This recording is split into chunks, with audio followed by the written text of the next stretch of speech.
Hi అండి. Good evening everyone. ఈరోజు మీకు మంచి స్నాక్ చూపిస్తాను.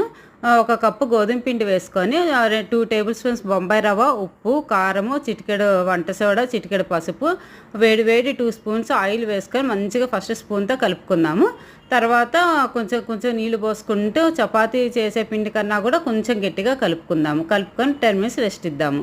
తర్వాత 10 మినిట్స్ తర్వాత అంతా ఒకసారి మళ్ళీ కలుపుకొని మంచిగా చపాతీలాగా రుద్దుకుందాము. రుద్దుకొని దాన్ని మనకి ఇష్టమైన షేప్‌లో కట్ చేసుకుందాము.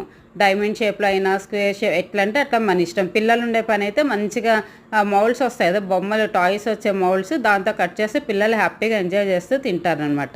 సో ఈ మన ఇష్టమైన షేప్‌లో కట్ చేసుకొని వేడివేడి ఆయిల్‌లో వేసుకున్నామంటే మంచి గోల్డెన్ బ్రౌన్ వస్తానే తీసేసుకోవచ్చు అనమాట. తీసేసుకొని మనము టిష్యూ పేపర్ మీద వేసామంటే ఎక్స్ట్రా ఆయిల్ అంతా కూడా వెళ్ళిపోతుంది. ఇవి చల్లగా అయిన తర్వాత ఎయిర్ టైట్ బాక్స్లో పెట్టుకుంటే 15 డేస్ అయినా ఏం కావు, చాలా టేస్టీగా ఉంటాయి.